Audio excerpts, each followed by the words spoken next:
Hey, what's going on, wrestling fans? This is Kevin Hellions here for another edition of Hellions Wrestling. Now, today we're going to discuss the February 5th edition of TNA Impact. It's been a while, didn't realize I hadn't gotten to it, so here we are.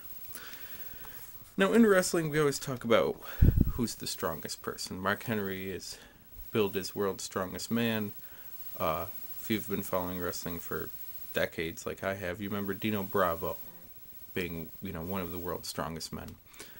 Feats of strength, like Brock Lesnar suplexing the Big Show off the top rope and the ring collapsing.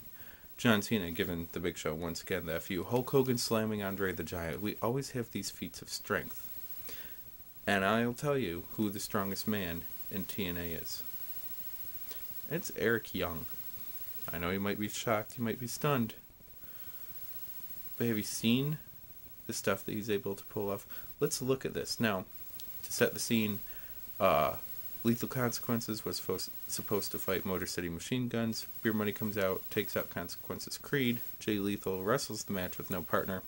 Eric Young runs down to take Consequences Creed's place. And thus we have a match.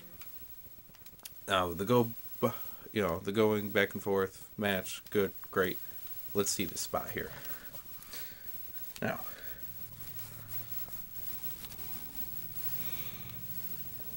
look at that. Eric Young picks up both men who are over 200 pounds each for sure. So he probably has near 500 pounds on his back there.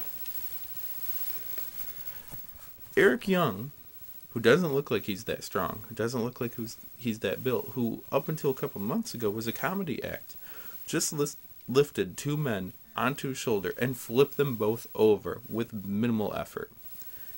That takes a hell of a lot of strength. And he doesn't look it. Apparently Eric Young's farm strong. And if you've grown up in a rural area, you know what farm strong means. It means a guy who doesn't go to gym, doesn't look like he's that built, but could lift a freaking horse. Okay, farm strong. Eric Young has impressed me beyond belief. He even gets picked as Sting's representative for a match. Eric Young's going places in TNA. Mark my words. He's got future world champion written all over him. I'm impressed. Can't wait to see more. We're going to talk about something else here in this edition of TNA Impact. And I'll see you on the next edition of Hellions Wrestling.